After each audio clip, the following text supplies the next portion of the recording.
So, did it do it? You're live. Okay. So, did anybody try to see the thing? Did I post what we did in class, or have we done that yet? Today's the first. Okay. So what I'm going to do is I can take the whiteboard that we've been drawing on, the backdrop here. I can take this and I can export it onto Canvas. So as soon as class is over, all the stuff that I'm drawing up here, I can export it onto Canvas. You should be able to open it as a web page.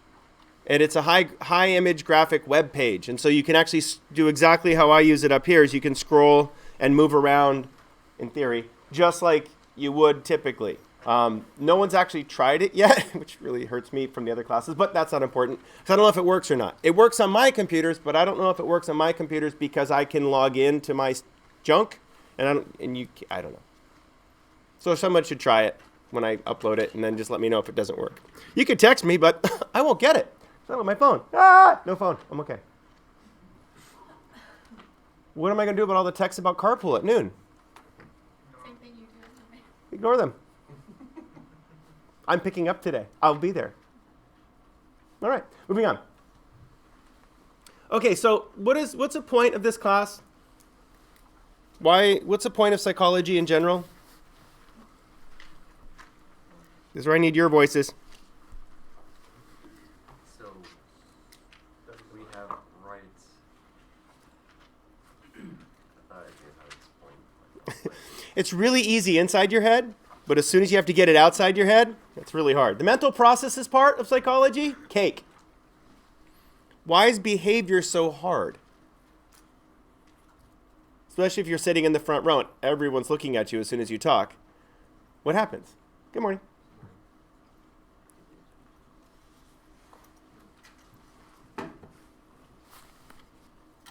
So why do we do this? What's the whole point of psychology? I'll write one word and see if that helps. Oops. That was very anticlimactic. Oh wait, understanding why people do things the way they do, that's a kind of a part of it. But it's like the point of psychology is to study this. If I write too near the top, it gets weird. Okay, is the mind. The point of psychology is the scientific study of the mind. Was that somewhere in your head? Okay. But the point of psychology is to study the mind, but what do we do? What do most psychologists do? Become therapists. Most people who get degrees in psychology and study psychology are doing it to help people. It's a helping field.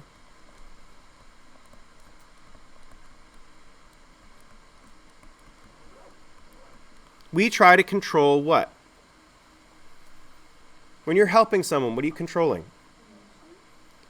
Okay, so mental processes.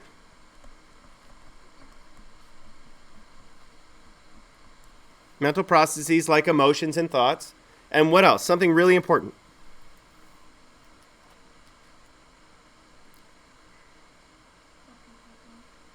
That's the mental. Thinking is mental processes. Their actions. Excellent.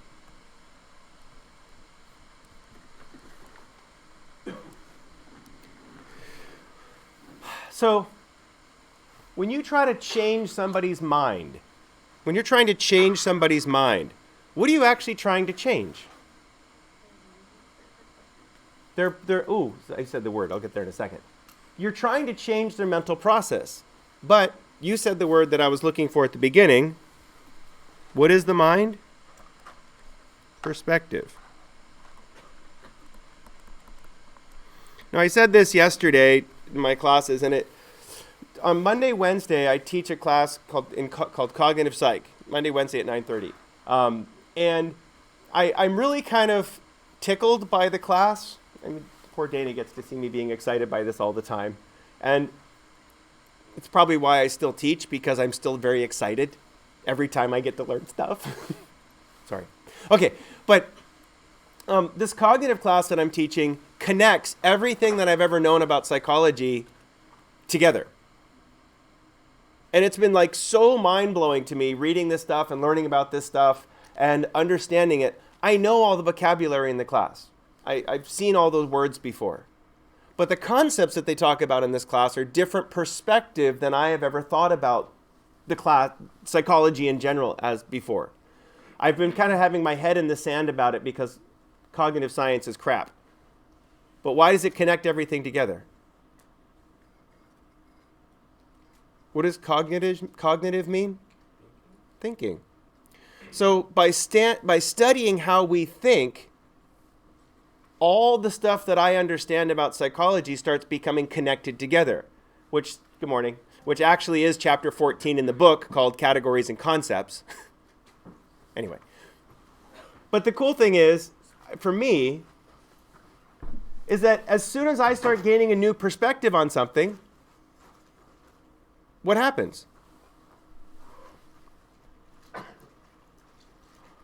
What are the things psychologists do?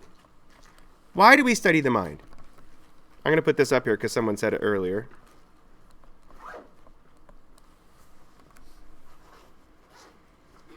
What do you start to do?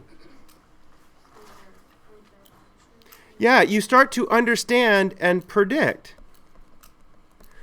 It's really funny. I always tell people I speak dog. What does that mean, you speak dog? I don't sense anything. I don't have any 6th or 7th or 8th sense. I barely have the 5 that I'm supposed to. Yeah. You can predict their behavior? I know what a dog's going to do. I can by looking at the dog. Dogs are really great because they wear their emotions in their face and their body. So you know exactly what a dog's feeling or looking or acting like by looking at its posture. Can I predict the way a dog will act by the type of dog it is? Yeah. And by looking at the breed of dog, you can make a good prediction of what the dog's going to be like and act like. And so, especially purebreds, they're so easy to predict because a lot of the genetics are pre-programmed in. If you have a little nasty purebred poodle, they're angry little things. Our little wonderful, fluffy, awesome dog still growls at people who irritate her. And do I let her go play with other dogs? No, she's a little bit of a princess. And she loves all people. But boy, other dogs, she's at them. Get away, it's my person. At the Super Bowl party on Sunday at our neighbor's house, I sat down and the neighbor's little Maltipoo thing sat in my lap and I'm petting it. And I stopped petting it. It looks at me. Well, it kind of looks to the left of me because one eye looks, anyway. And then it puts its paw out like, excuse me. Start petting it again. I stop it. As long as I'm petting it, it's sitting there. My dog looks over from where she's sitting, looks at me petting this other dog and goes, oh no, runs over and jumps between me and the other dog and goes, bah, and knocks the other dog on the floor and sits there. We're looking at her like, dude, you got issues. If I'm sitting too close to my wife, what will the dog do? She'll sit between us. She'll like, It's really entertaining.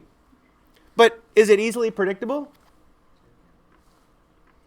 Because if you understand the breed of dog, and if you understand a rescue dog, a lot of rescue dogs have a lot of insecurities. And a lot of insecurities, therefore, they are trying to make sure everything's okay. She will not get into a car that she does not recognize. So if you when Grandpa got a new car, we went to go take her somewhere in the car, and she panicked and ran away. Probably how she got rescued was someone, oh, that's a cute dog. Let's sell that as a rescue. Yoink. And who knows? We don't know what her past is. Okay, but if you understand the perspective, does that help you understand and make a prediction? And what else do we like to do?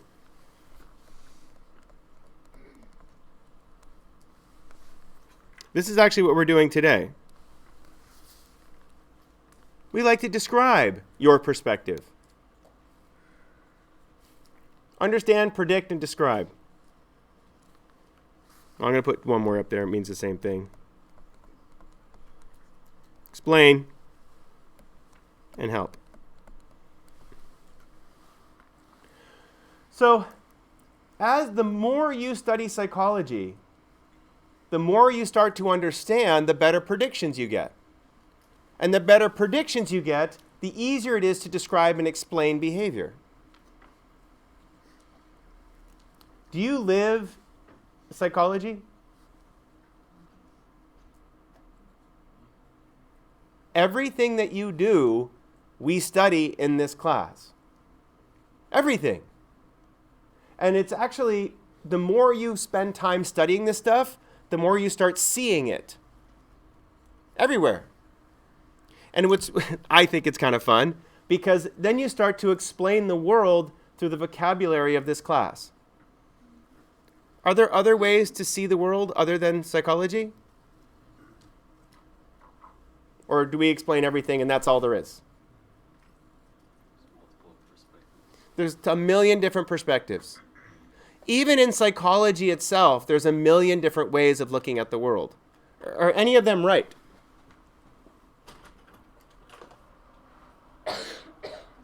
Good morning. Are you great?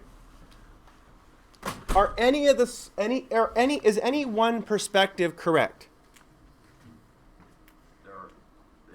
Multiple can be correct, but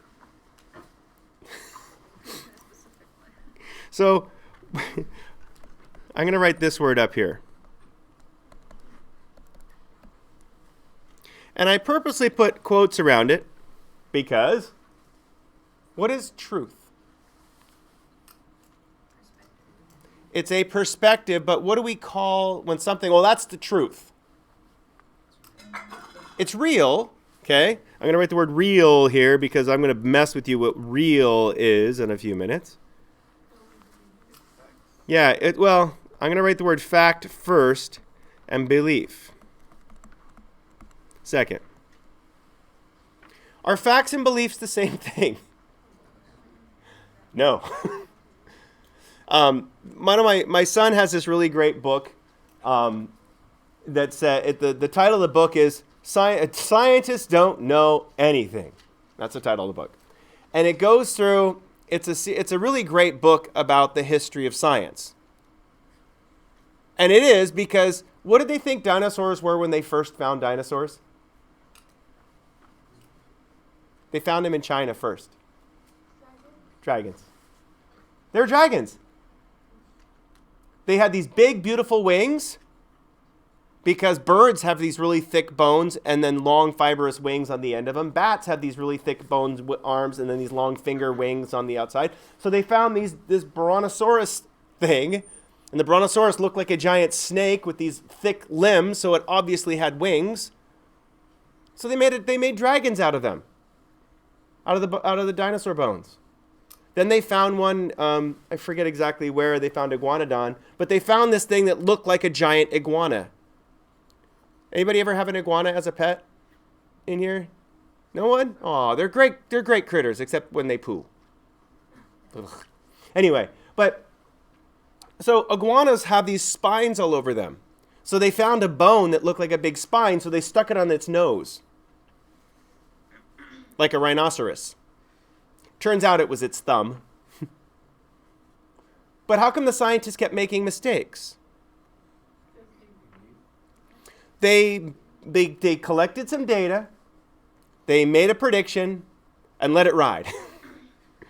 The more and more, what color were dinosaurs well, most of you guys actually saw colored dinosaurs as kids, but when I was a kid, what color were dinosaurs?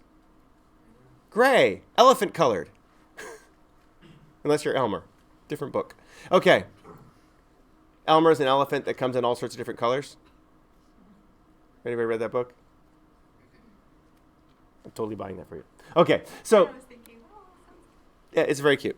And he gets really tired of being the only elephant that's a different color, so he dyes himself gray. And all the other elephants are bored because there's no Elmer, the colorful elephant. so sad. Yeah, then it rains and Elmer's colors come out and everybody's happy again. Elmer's the kind of elephant that stands up in a crowd and goes, "Yeah!" and scares all the other elephants. Because he's an extrovert with lots of colors. But he hides his extroversion and makes all the elephants bored. So on Elmer Day, all the elephants dye themselves different colors, and Elmer dresses gray. It's very cute. I ruined it for you. I'm sorry. Okay. I'll pull up a picture of the book. So, how do you know what is real or what the facts are? What do you have to do? Well, we don't have time to do a bunch of tests.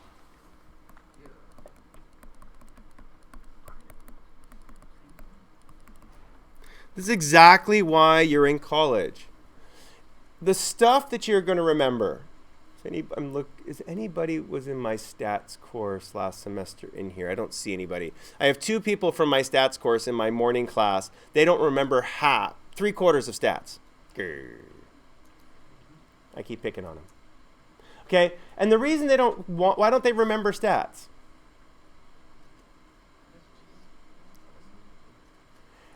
It's not hard. It's just, I did a survey at the beginning of class.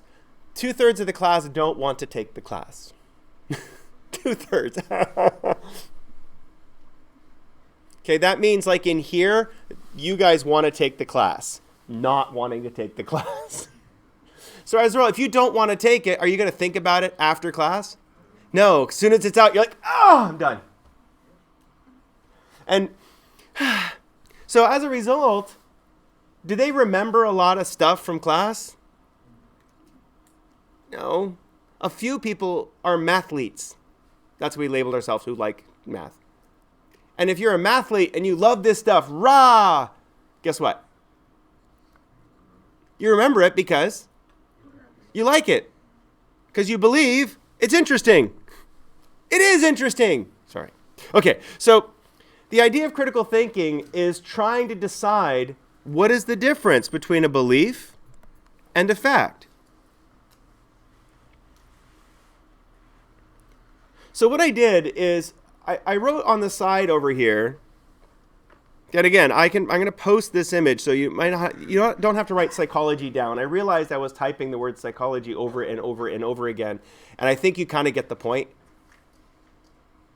Anyway, it's just easy for me to type, so I just kept typing it. So, but each one of these is a truth in psychology. What we call these are the perspectives.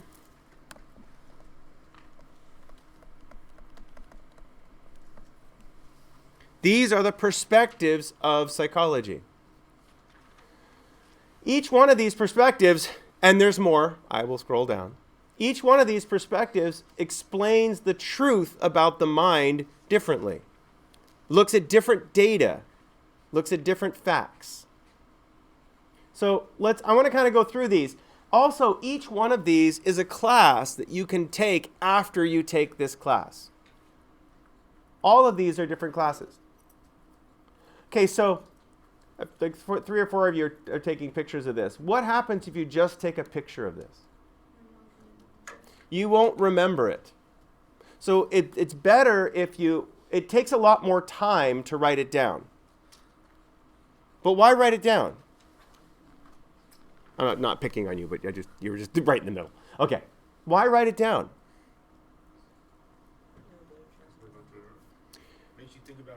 Makes you think more. It requires a mental process for you to read the word and then write it down. You don't have to write you don't have to write psychology. Little air quotes would be just fine. Okay? But if you write down physiological, what is the key component of the word physiological? Physical. I like that. The physio. The physiological psychology, it's very simple. The brain. The class that's right after this, if you don't have anything after class, stick around after class and watch the next class. We are talking about 1 millisecond of one cell's behavior all class. Yay. Because the next class is called physiological psychology. And so I'm teaching the students how each brain cell works. 1 out of 86 billion. We'll get bigger as the class goes on, but right now they're in the neuroscience part. They're learning how a single cell works. It's very fascinating. Yeah, all the brain part, the amygdala, the hippocampus, we could keep going all day. Yeah, that's all great. That's Olympic. It's so great to understand the brain, but the more you understand the brain, It actually doesn't give you any answers. It just makes you ask better questions. In my cognitive psychology class, cognitive psychology is about the study of thought. Now, Freud's further down. This stuff is real right here. Freud's further down the list. Less real. Fuzzy. Non-science. Okay, so cognitive psychology, do we actually study the brain in cognitive psych? If anybody here wants to go to UCSD,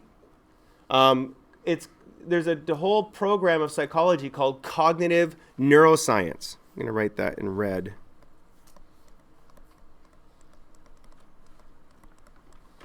So neuroscience is the study of the brain. Physiological psychology is to study the mind using the brain. This is really cool. Cognitive neuroscience. What is that? It's the study of the brain and your thoughts. They do a lot of fMRI and electroencephalographic recordings. I have an EEG in my office. If anybody is good at like building models and things, I need to glue a bunch of electrodes together. And I'm the kind of kid that grew up with glue stuck to his fingers and his models look like crap.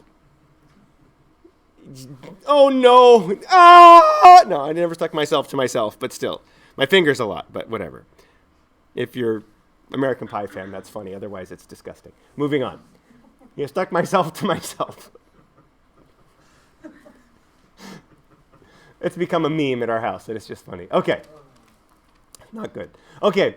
So cognitive psychology is all about the study of your thoughts. We use a lot of neuroscience, and we use a lot of behavioral psychology. Skinner and Watson, this is all about behavior.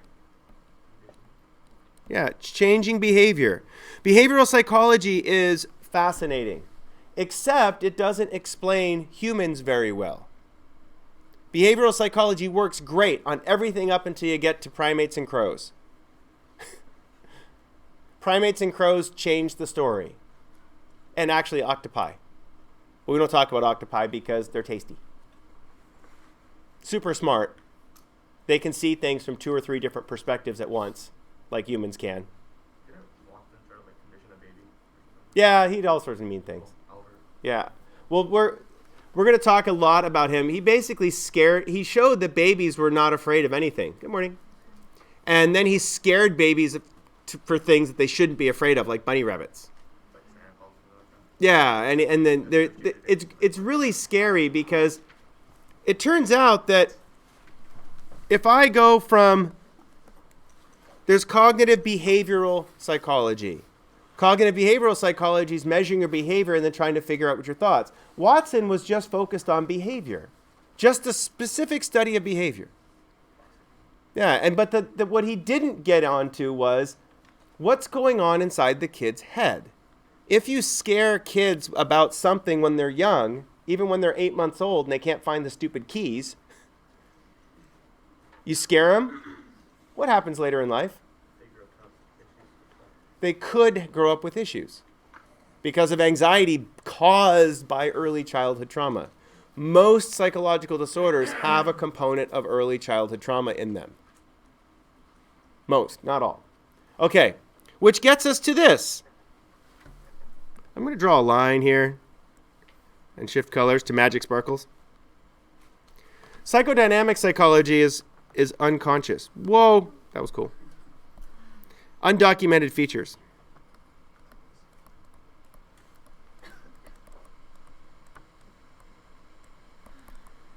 Why do I write magic sparkles for this? I do actually like magic sparkles, but that's not important. But I use magic sparkles for a reason. Because what's magic?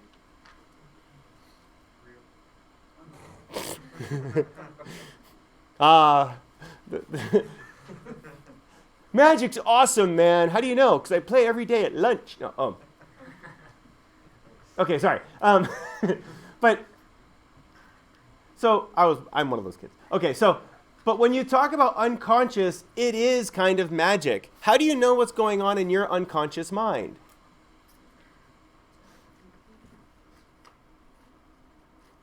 But how do you know what's going on inside your unconscious mind? By definition, unconscious means not conscious. Oh no.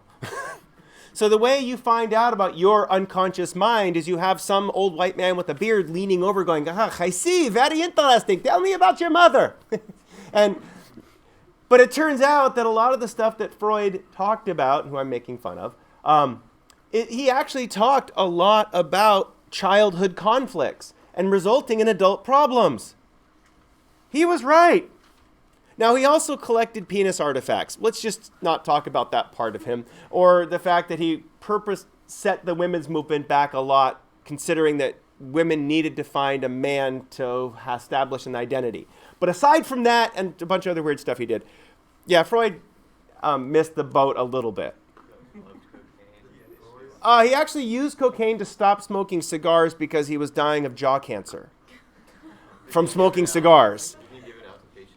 Well, yeah, in neurology, and back in Europe, opiums weren't used much because of the addictive qualities, but cocaine was used as a general dental anesthetic. And in fact, if you go to Europe now, in some places, if you put cocaine directly on the nerve, you don't get high. You actually it numbs the nerve. That's why people who smoke crack, their teeth fall out because it blocks the nerves in their teeth. Anyway, but one of the things that he did is he experimented with it because he believed that we all have this unconscious motivation for pleasure. And cocaine stimulates that. It's called the nucleus accumbens. It's a ventral tegmental pathway of the Niagara striatum. And it's like Freud didn't know that existed. But he figured it should. And he was right. He was super smart. He connected things together that years later people found. However, the only way to know what's going on in your unconscious mind is to have somebody sit down and talk with you and find clues to it. It's very subjective, not science.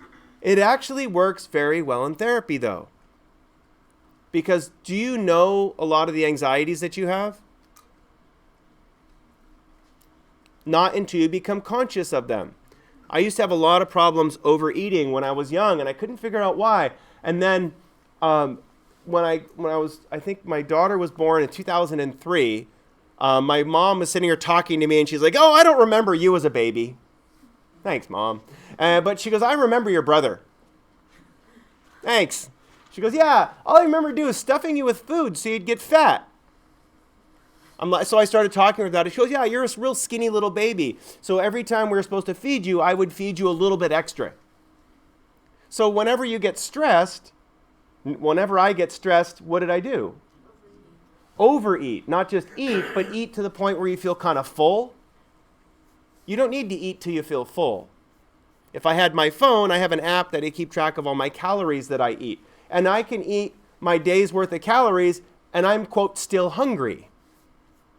But do I need to eat anymore? No. And so now that I'm conscious of what I eat and what the calories that I have and what I burnt, I've stayed pretty much exactly the same weight. Well, except for a small time in April.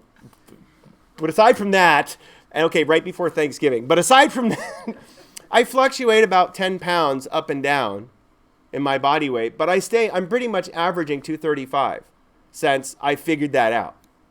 Because why will I gain weight? I've stopped paying attention.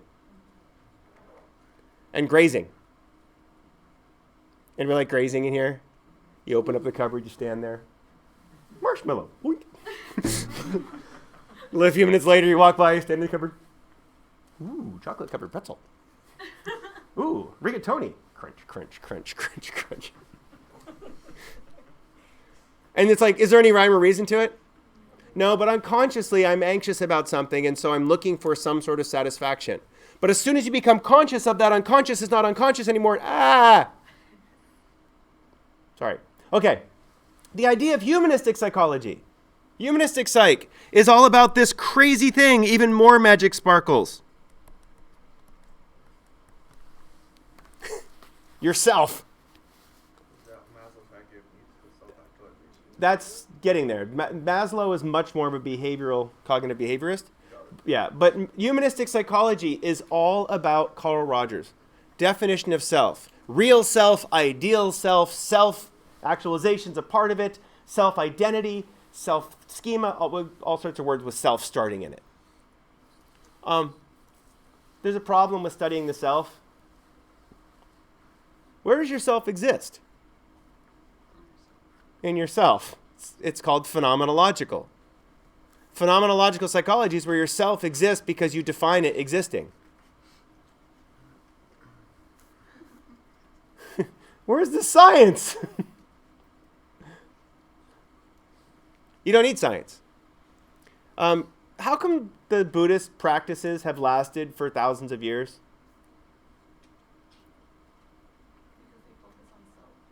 They actually focus on a lack of self to become. The way you become more self is focus on not yourself, which is the basic principles of Hindi and basic principles of Hinduism's got a little weirdness to it. But basic principles of Buddhism is you become in touch with the nature and in touch with the environment around you, and then you can discover yourself when you see how you react with the world around you. And we had this big existential talk. My buddy's applying to a Christian university, and so I had to give him a crash course of being Christian. I grew up Christian. I can play the game. And he's like, okay, so what does this mean? And so I'm helping him through it and holding his hand because he's been doing yoga for the last 20 years of his life. And he was raised in Catholic school, but doesn't remember any of it. Should he work at the Christian university? Yes, because he's a very good person. And he lives a very good, wholesome life. And he would fit very well in their university. But you got to know the words to use. Okay, moving on. So, I'm going to put this word up here because that's actually what I meant to go to. Do you play a role? Is that the right role? Yeah, okay, I don't know. Okay, so you play a role in your life. You have lots of roles you play. Your students, your boyfriends, your girlfriends, your husbands, your dads, your moms. Your role is how a lot of times you define yourself. What if your role changes? Your self changes. I'm excited because I get to be midlife crisising any minute now. Yeah, I'm going to get testosterone replacement therapy. I'll come in, be angry at everybody, and all buff. Okay. So what's evolutionary psych? What is that a study of? Yeah. Evolutionary psych is also magic sparkles. And the reason is because it's looking back.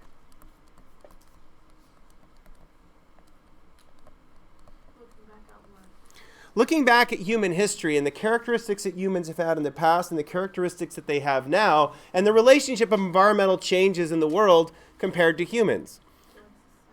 Well, a really good example of this is the internet. Why is the internet causing so many problems with humans? Well, humans evolve relatively slowly. We're the same creatures that wrote the Bible. We haven't changed as people. But has the world radically changed very, very fast? Yeah, and humans, we don't have the bandwidth to deal with social media. We don't have the ability, the cognitive ability to filter things on the internet. So if I just expose you to a bunch of things on the internet, is that going to change? Good morning. Is that going to change how you fundamentally feel? Could I change your role of self, by showing you a bunch of pictures online? Yes. I can make you start feeling self-conscious or very good about yourself depending on what set of images I show you. And it changes immediately. If you think about back when humans, a long time ago, how many people did you get to see a long time ago? Bless you. Think about it. Who was in the village and occasionally a wandering minstrel? Who left their minstrel wandering anyway. But occasionally you would get a visitor, but most of the time you saw the same people all the time. So did you judge yourself based on Instagram, whatever you call them, influencers? No, because there was no Instagram. That's like the Alexa commercial that was on. Alexa, well, kid, it's fake news anyway. Okay. I thought that was funny. Okay, but the idea is that evolutionary psych is not good science because it's looking back. Are you making hypotheses with science? Yeah, hypotheses is a guess of what might happen.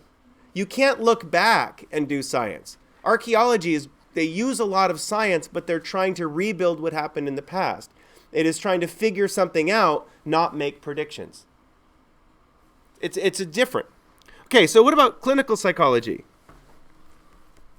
This is Dana's space. Not medicine, this is helping.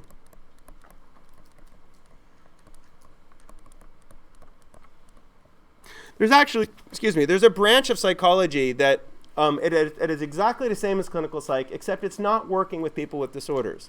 It's working with healthy people. It's called positive psychology. It's exactly the same as clinical psych, except you don't work with someone who comes to you with a problem. You work with people that don't have problems, and it makes them better. Everybody can benefit from talking to a therapist. The therapist is not going to dig up stuff that you didn't think that you had to deal with and then ruin your life. Well, you can, but that generally won't. But what the therapist can do is help you see the world in a different way. And maybe the way that you're seeing it is biased. So what is the study of abnormal psychology then? How is that different than clinical psychology?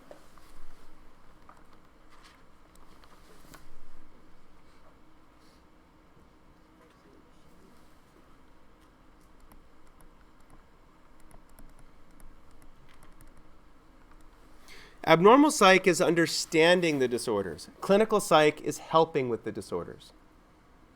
Do you think they work hand in hand? Yeah. They're definitely linked together. The study of abnormal psychology is we look at people that are not functioning. And what are the parts? What are the elements? How do we look at the data?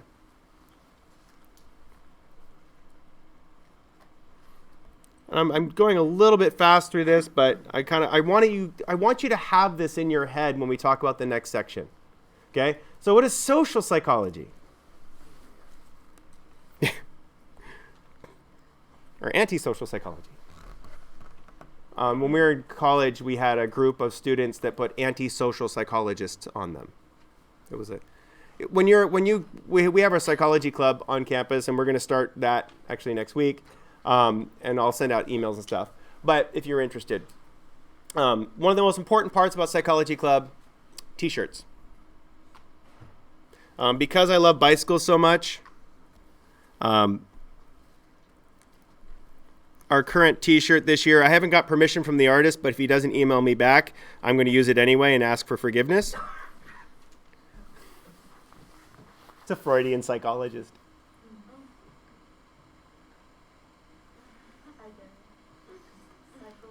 Yeah, well, so somebody posted on Instagram, psychology spelled with P-S-Y, or C-Y, psychologist with a cycle at the front, because everything that I pretty much revolve around is bicycles, especially riding an old 1917 Pashley, which is a little bit older than Freud, but it's okay.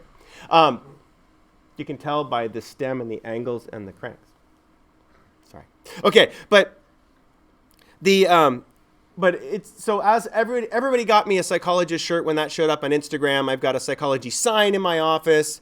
And so I started Googling around for Freudian psychologist, and I was hoping he'd be riding a girl's bike because that would be funnier.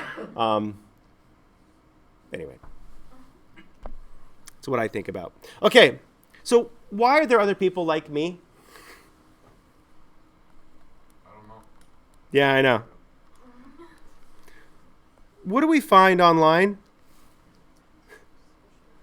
Social groups. Oops. My lovely little daughter right now, she plays beach volleyball. And the problem with playing beach volleyball is all the girls on her team right now, or the club that she does, they're all from La Jolla and Point Loma. And we're so East County. What does that do? Say it louder. they actually don't include her in stuff because she's from the hood. She's from the East County. And we live by San Diego State. So, but again, and it's because they don't expect, she has a Nissan. Ugh. It's not new. All the other girls got new cars for their birthday. They have BMWs and nice Toyota RAV4s and that kind of stuff. Our Nissan's nice, but it's not new. Okay? Yeah, and it's which the redheaded stepchild means that you all look like the same family, and then you have the one kid. Yeah, that's what the metaphor means. Okay, and so, but again, if you get out-grouped, though, is that important for trying to understand the idea of people's perspective by looking at their groups? Yeah, and so we'll spend a lot of time talking about social influences. And the same thing about cultural influences. So again, this is the same idea as clinical psychology and abnormal. So we have social psychology, which is the study of the groups, and cultural psychology is more specific. More specific to a particular culture. Every culture has their own psychology. There's a lot of really fascinating research about the language that your culture uses and the way that they understand the world around them. The language and so I'm going to write language is a really important part of cultural psychology. So, if anybody speaks either Arabic or Spanish, are my glasses a boy or a girl? How do you know? Can you see anything that I'm not seeing? I'm not seeing any stuff. But why are they a boy? It's a masculine thing.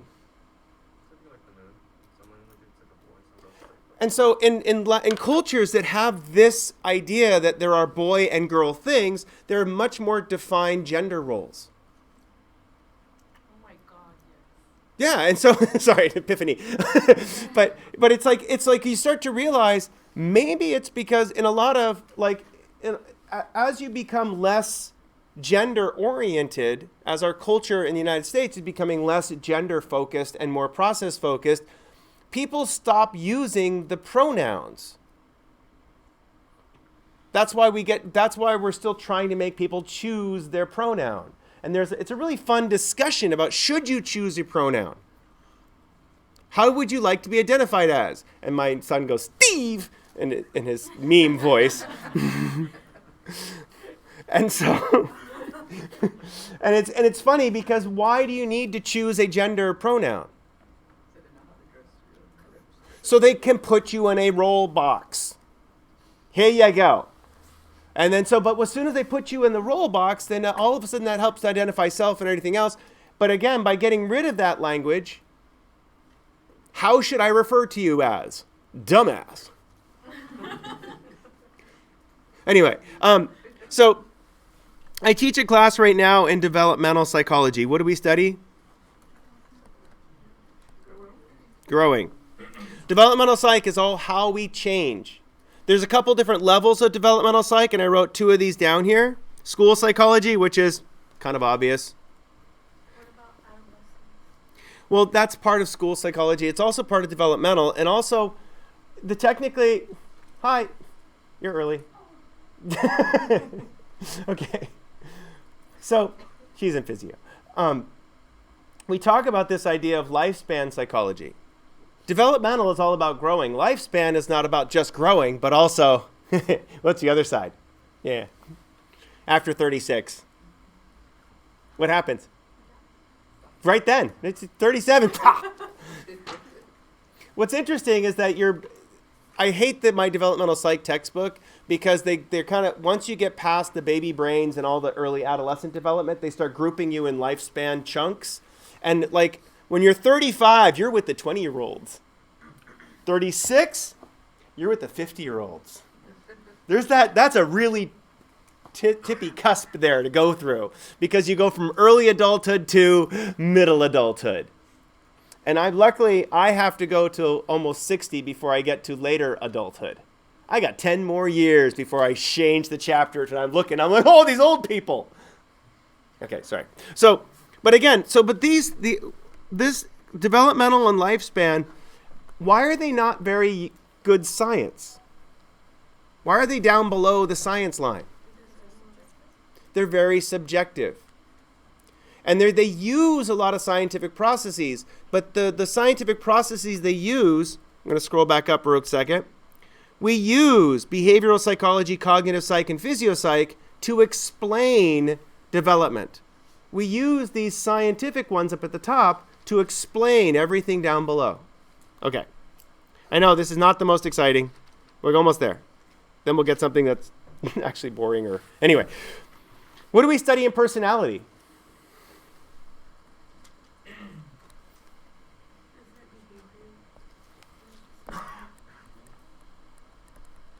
Traits. Personality study, the study of personality encompasses the notion of self. It encompasses the notion of the unconscious mind. But it's about traits. Ways of describing you as a person. Trait psychology is fascinating. We're going to do a lot of stuff with that this semester, so you get to do some analysis. It's really fun. I hate this one more than any other form of psychology, and I'm sure I'll have to teach a class in it at some point and then embrace it and love it, but whatever. Anybody a business major in here? Okay, a couple of you.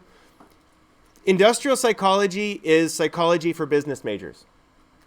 So industrial psychologists are people that come up with those stupid advertisements for the Super Bowl. Puppy Monkey Baby. Okay? What was Puppy Monkey Baby for? Was it Doritos? So, to me, that's not a good advertisement because I don't remember the brand associated with Puppy Monkey Baby. It's a great idea, Puppy Monkey Baby, because it's just weird. Okay. What was the... well... what was the Google one? The Google ad. I don't remember seeing the Google ad. Everybody's talking about it. I didn't remember seeing it. To me, it wasn't a good ad. I didn't see it. I mean, I watched the whole thing, but how come I don't remember it? It didn't make it. Wasn't funny enough. But what was? I just did this. What is that? What color were the guy's fingers? Okay, immediately you get... yeah, and then MC Hammer comes out. But see, that ad was built by industrial psychologists, and that's why if you go into economics and some things down below, industrial psychology is really good. It's all about getting people to work together. Sempra Energy used industrial psychologists to figure out how to sell the Sunrise Power Link. The big energy company in California right now went bankrupt because they were making a big profit by pumping electricity through all the big trees. But what happens in the wind when there's a lot of dead big trees? Power lines fall down. Sparks hit dead trees. Anybody ever throw a Christmas tree on a bonfire before? Oh, yeah. We did 4 at once at OB. Got a helicopter to come by. The police showed up and go, oh, Christmas trees. Never mind. And they left. You do that in like any other beach, and they're like, the SWAT team's there. But OB, they're like, eh. Anyway. But so basically, huge fire, lots of people dead, lots of stuff. It's horrible. So SGD says, fine. Anytime there's any wind over 5 miles an hour, what do? Shut down the power, which hurts a ton more people. But why do you think they're doing that as a punishment to people for blaming them for the fire, or is it actually preventative to prevent fires? It is preventative to stop fires, and they have been doing that in dangerous places for wind events for years. If anybody lives in Alpine, they've been doing that for a long time. They've been shutting off the power. But why did they shut off the power to Oakland? Click. There's no fire risk in Oakland, but they turned the power off for 10 hours or whatever in Oakland because of a Santa Ana event. That's the industrial psychologists. Okay? But they're doing things to try to manipulate business. But if you're a good business person, do you know how to do this anyway? Yeah, Trump is a business person. Has he been mean to a few people? 4,000 or 5,000 children, possibly? But at the same time, what is his answer to it? We're better off now than we were then. And then the question is, who's we? No, not America.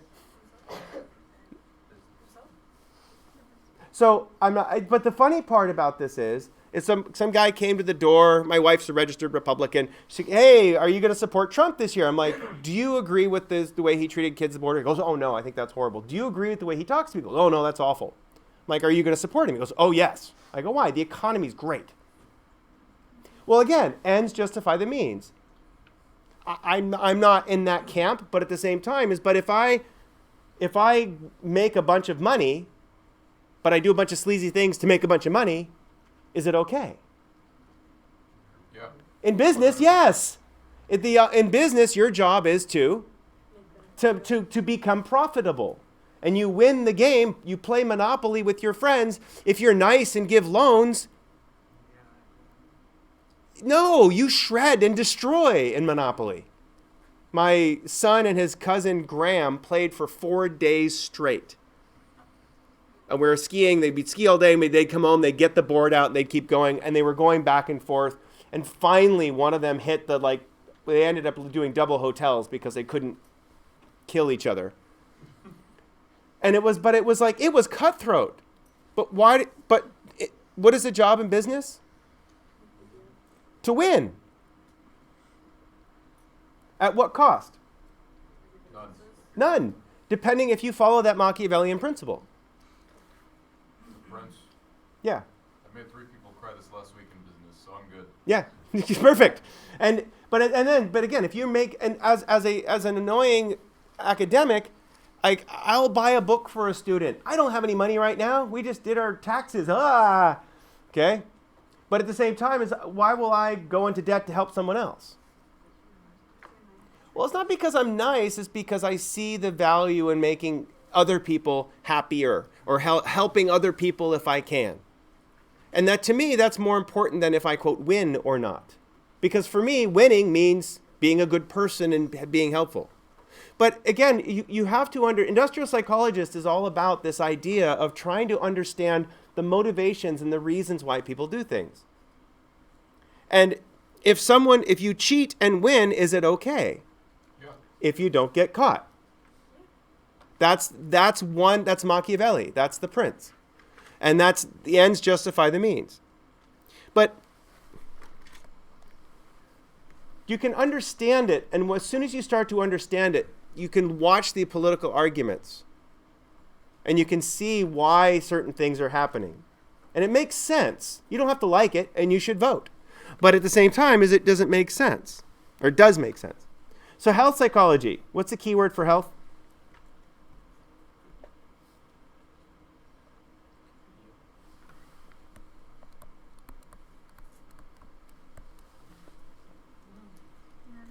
Balance.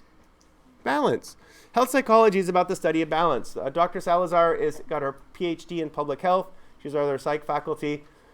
We are starting a health psychology program here. I've been into health psychology for the last probably 20 years. I think it's the most fascinating study of the way things work. Not very scientific at all, but at the same time, it's about balance. Balance in your life, balance in your body, balance in your chakras and your orientations and all the other random bits that health psychology throws in there. It's awesome. So then, in human sexuality. Human sexuality is about what?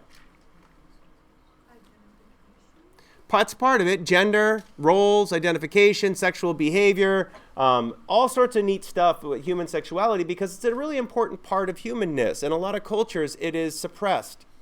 And it's not, it doesn't mean everybody should go out and start 1970ing again because That caused a few academics of problems of diseases and things, but well, whatever. Okay, but at the same time is that human sexuality is about understanding that the role of a specific role in health psychology. It's really fascinating. Okay. Whew. Way too much information. So what are these?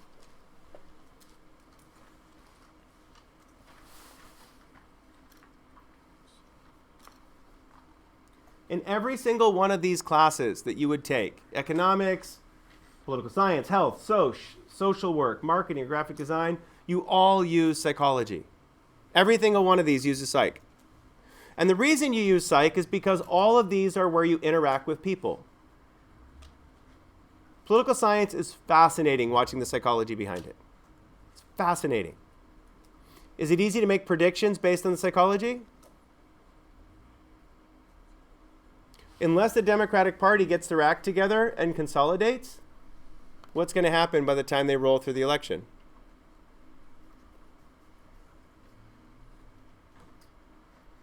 Why is Trump likely to get elected again?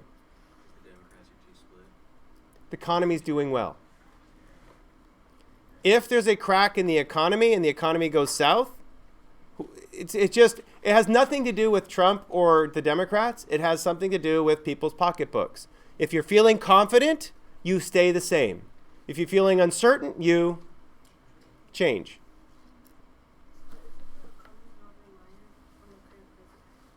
It has nothing to do with it, really. It's called Keynesian economics. If you study it, anyway. But it doesn't matter what reality is, because I'm going to go way back to the top here. It doesn't matter what reality is, because our facts and beliefs the same thing? No. Okay, so we can test facts, but we can test your beliefs. So we spent way too much time on that, but to me it's interesting. Okay, so I'm going to slide over here.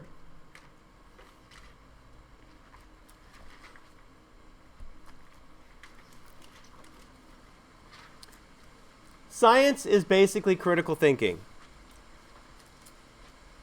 Science is basically critical thinking. What is the basic element of science? What do we have to do?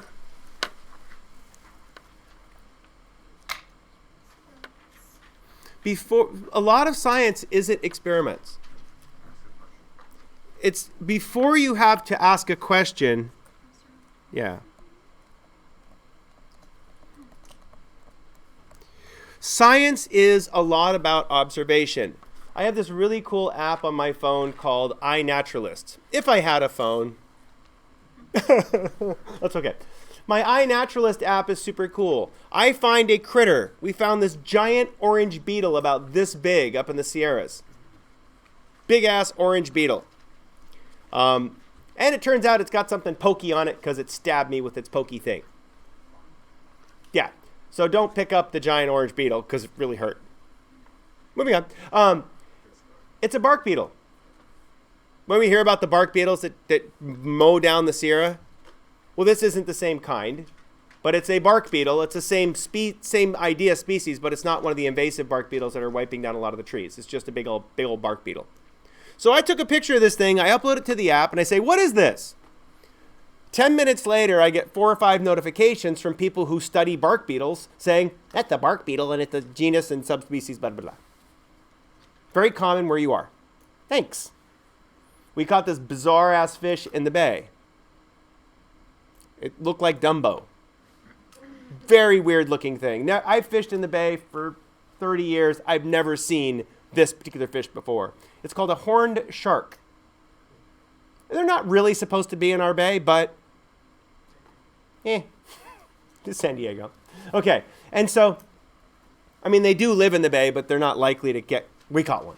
Okay, but so you make an observation, and then what do? You ask a question.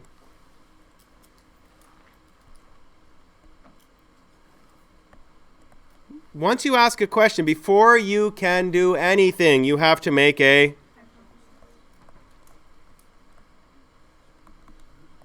Why do I have to send the picture to the app? I found this giant orange bug.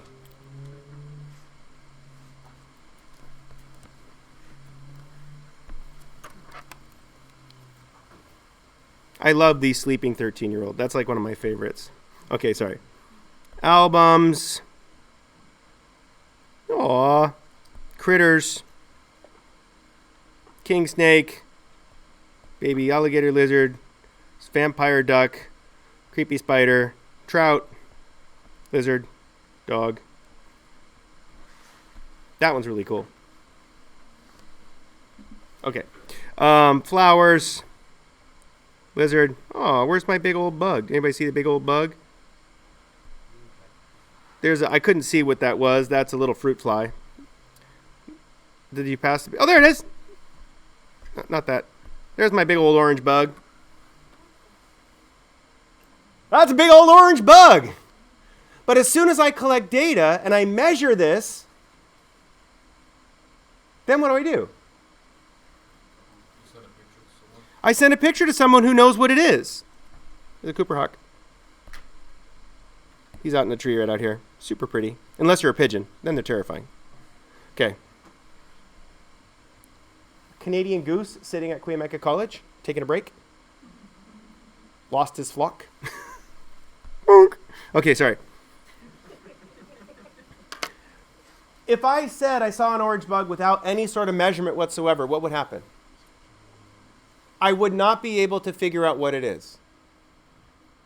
Okay? So then, once we have a measurement, then you come up with a conclusion, which then makes you ask questions. It's not hard. Science is actually pretty easy. In psychology, however, what's the hard part? I'll put magic sparkles on there.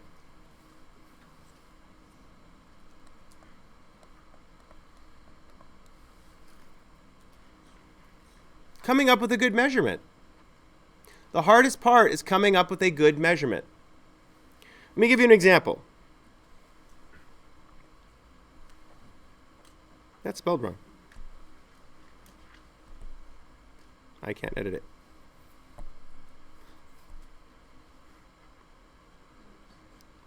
E-R-B-E, right? Okay. So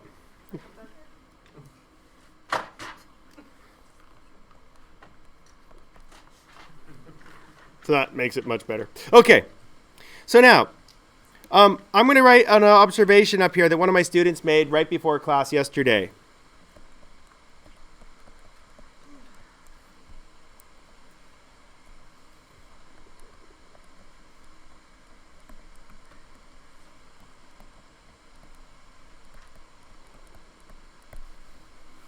So, one of his friends sells CBD oils. And so he took some because he was feeling all stressed out, and now he feels relaxed. So what do they measure? What do we measure?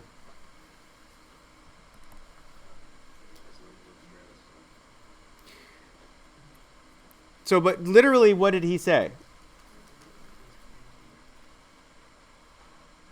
This is what he said. This is called an anecdote. If I were to test his anecdote, what would I have to... An anecdote is someone's personal story. Hey, I drank some oxygenated water, and now I feel better. They actually sell things for you to agitate your water before you drink it, because the bubbles oxygenate it.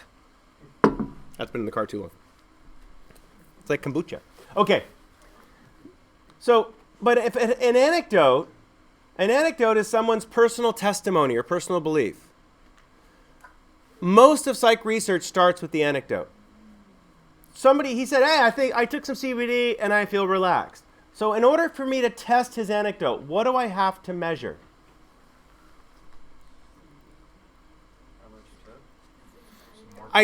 No matter how much he took, I need to measure his anxiety first. I have to measure anxiety first because it doesn't matter how much he took. It matters what's his anxiety. So this is called the dependent variable.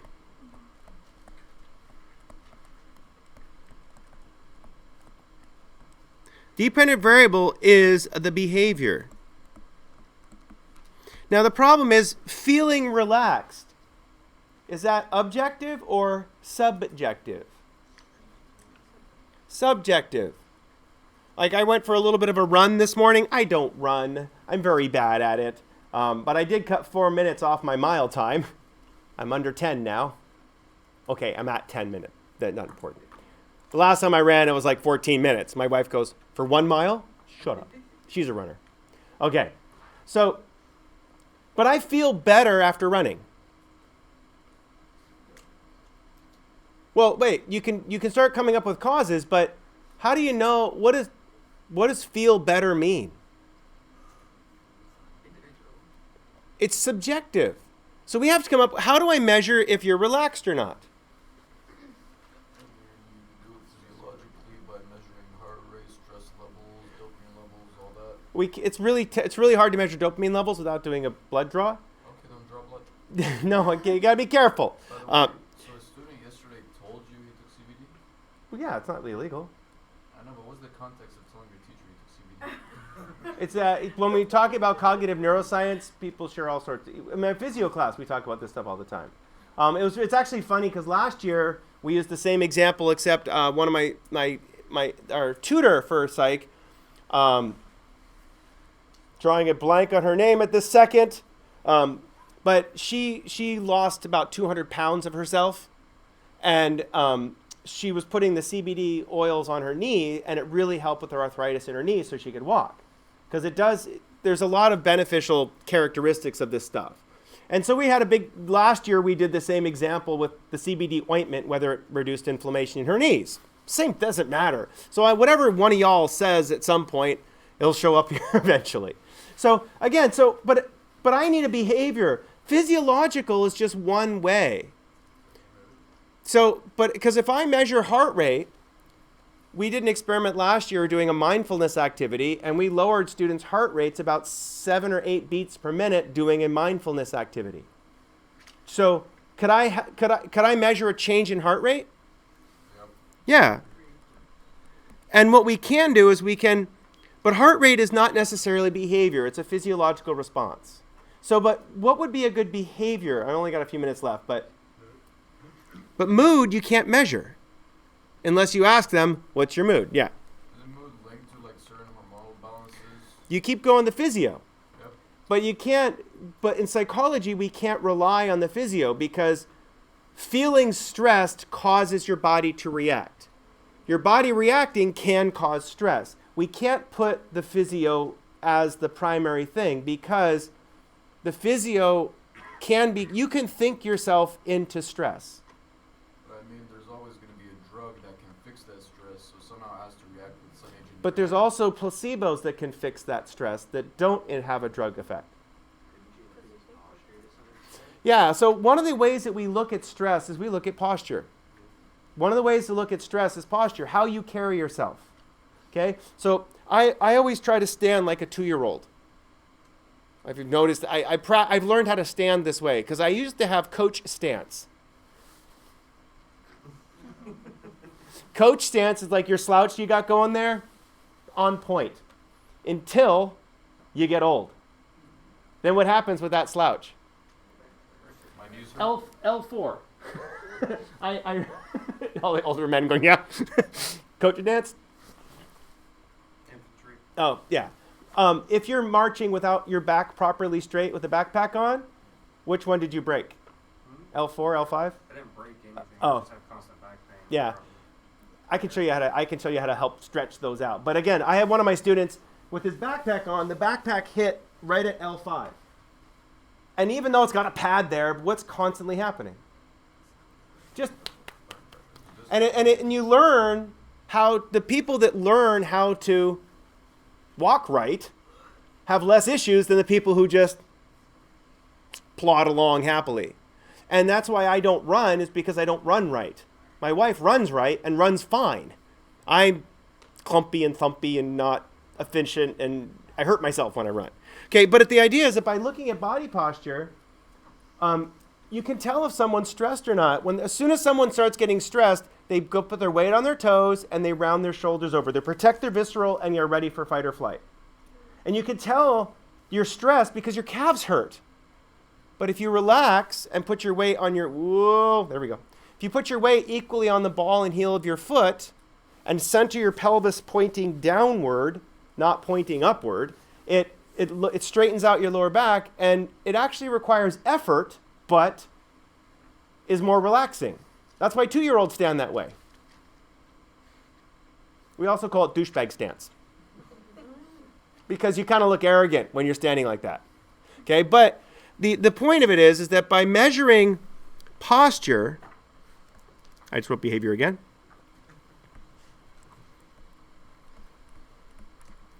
And measuring your physio stuff, that's the ideal. Okay, so I sent home a video that'll actually activate in about 15 minutes for you to watch. I want you to think about what is their hypothesis in the video. Okay, what are they trying to manipulate in the video, and what is their measurement that they're using? Okay, so for any measure, what do you have to look at? Well, it's behavior.